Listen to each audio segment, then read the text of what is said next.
So this one's about the kind of betrayal that doesn't really have a dramatic name attached to it, the way cheating or family stuff does. It's just, plainly, someone deciding not to pay you for work you actually did. Which sounds almost boring when you say it like that. It was not boring to live through, I promise you. I run a small business, freelance, doing custom furniture and interior carpentry work, mostly for residential clients, but occasionally for small commercial spaces too. Been doing it close to 7 years now, built up a decent reputation in my area, word of mouth mostly, the kind of business where your next job usually comes from someone who liked your last one. This story is about one client. I'll call him Devin. And honestly, looking back, there were signs early on that I probably should have paid more attention to. Devin reached out to me through a referral, a previous client of mine who'd recommended me for a renovation he was doing on a small boutique retail space he'd just leased downtown. Custom shelving, a built-in display counter, some decorative wood paneling along one wall. Reasonably involved project, the kind that takes maybe 5 to 6 weeks, start to finish, with materials and installation included. We met in person at the space first, which I always do before quoting anything, just to actually see the room, understand the layout, get a feel for what someone's actually picturing in their head versus what they're describing out loud, because those two things don't always match. Devin was, I'll be honest, immediately a little intense, in a way I noted but didn't think too much of at the time. Talked fast, interrupted a couple times while I was explaining material options, seemed very focused on getting things done quickly rather than getting into specifics. I've worked with plenty of clients like that over the years. Doesn't always mean trouble. Sometimes it just means someone's busy and trusts you to handle the details. I put together a full quote. Materials, labor, timeline, broken down clearly the way I always do. Total came to just under $8,000, with a standard 50% deposit upfront and the remaining balance due upon completion, which is pretty standard in my line of work. Nothing unusual about the structure at all. Devin paid the deposit within 2 days. No issues, no negotiation, just paid it. Which, in hindsight, I think actually made me relax a little more than I should have about the rest of it. The work itself went genuinely well. I want to be fair here, because this isn't a story about me doing something wrong and getting caught. This is a story about someone deciding partway through that the rules they'd agreed to didn't apply to them anymore. I built the shelving units in my workshop, exactly to the specifications we'd discussed, installed them on schedule, built the display counter, did the wall paneling. Devin was actually present for a decent amount of the installation, watching, occasionally making small comment requests.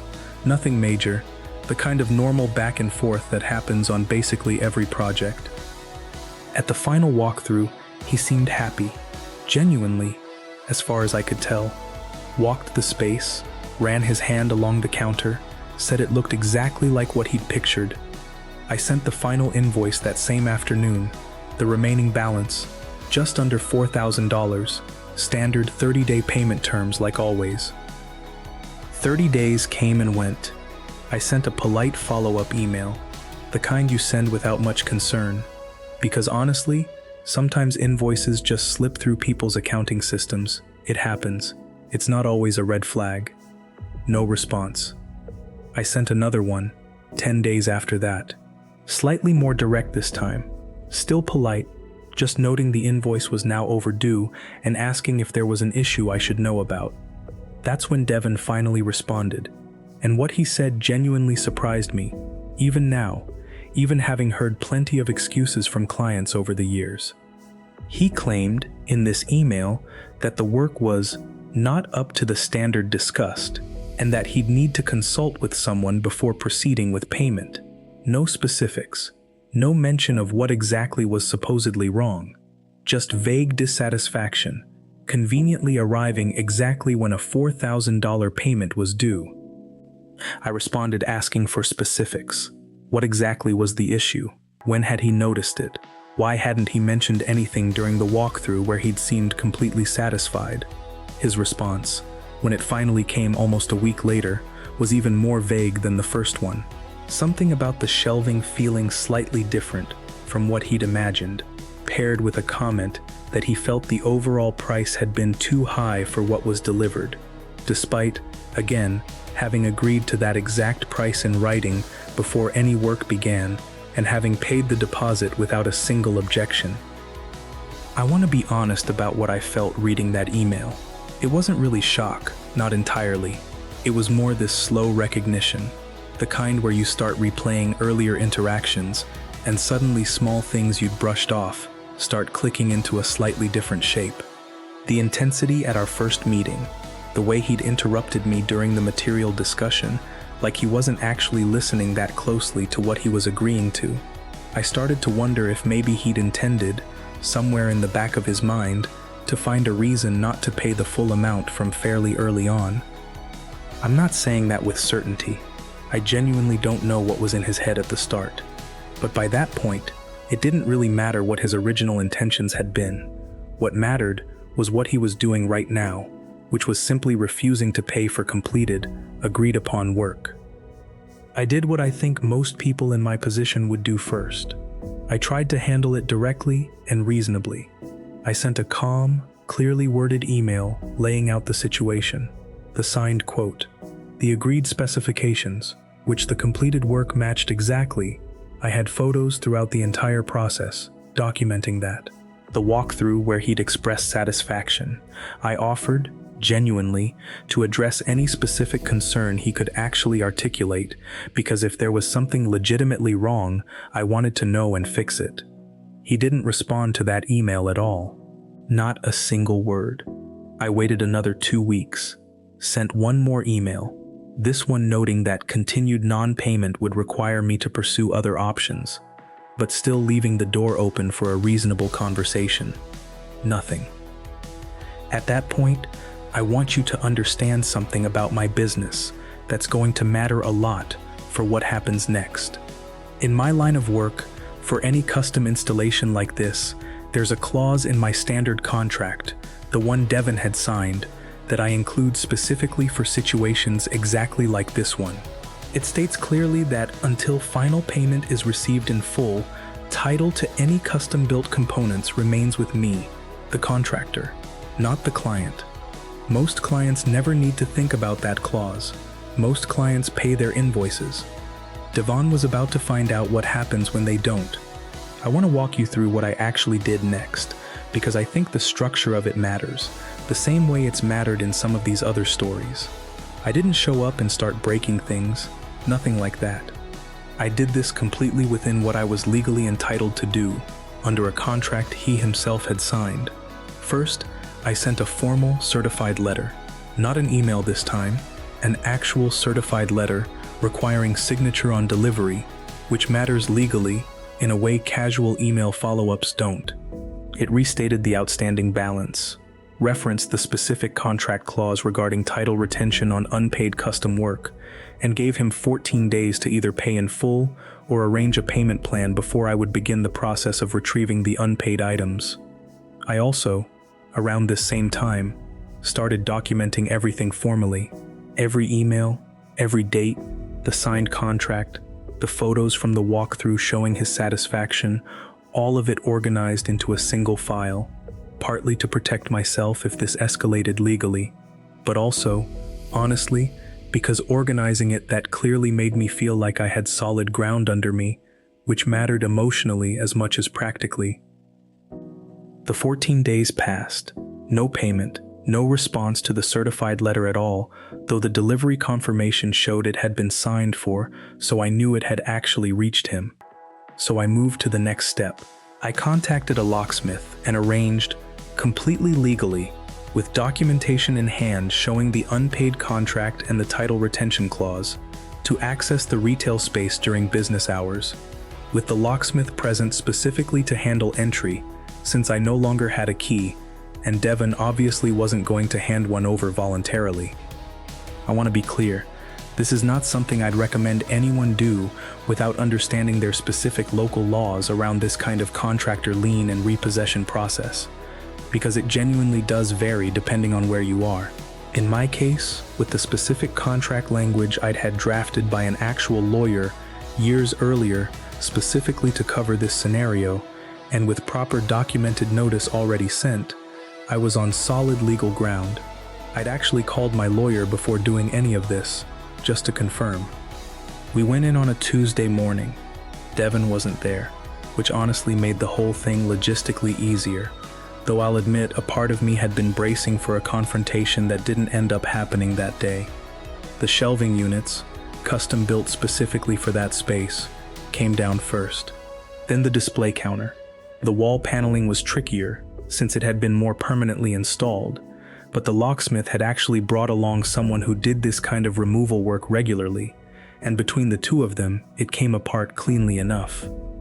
I left a copy of the certified letter, the original one, taped to the now bare wall, along with a final invoice.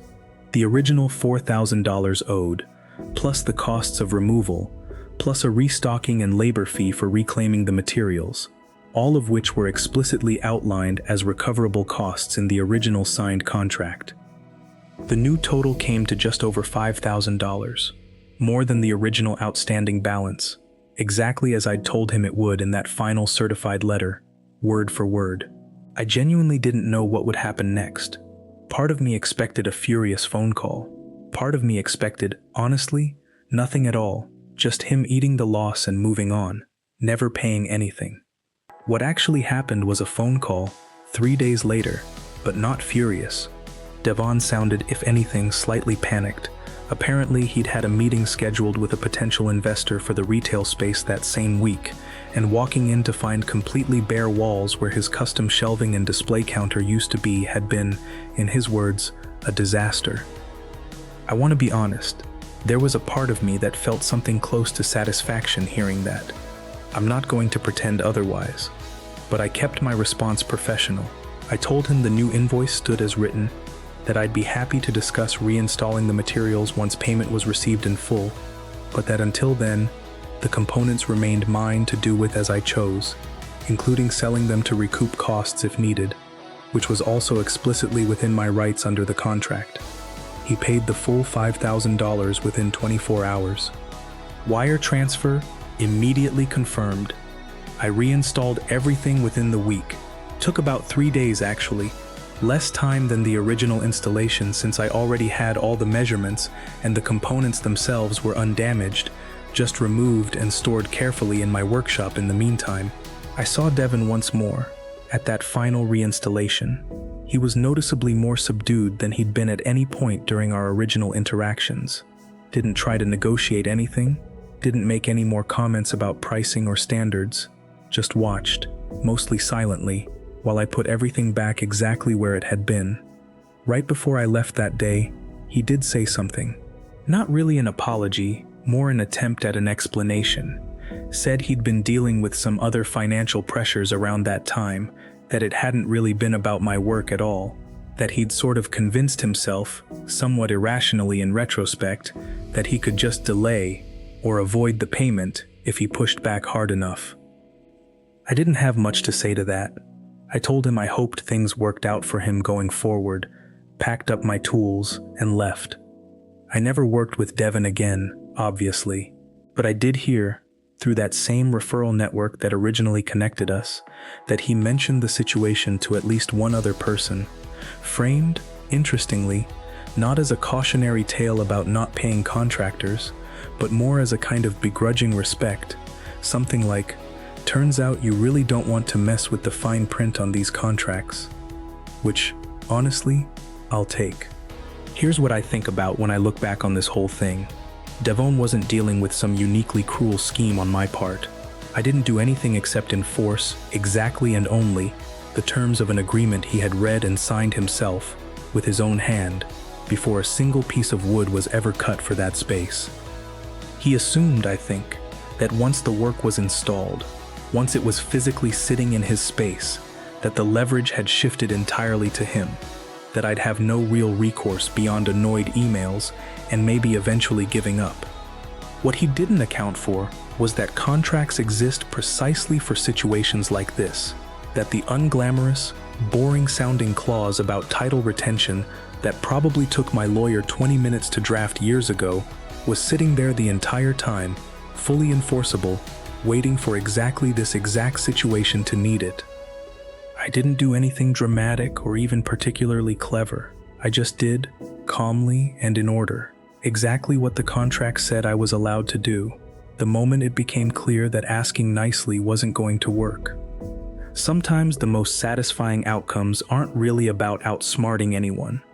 They're just about someone discovering, the hard way, that the boring paperwork they signed without reading too closely was actually going to matter. That's karma filed. Real work, real contracts, real consequences nobody had to manufacture. If this one got you, you know what to do. Subscribe, hit the bell, because there's more of these waiting. I'll see you in the next one.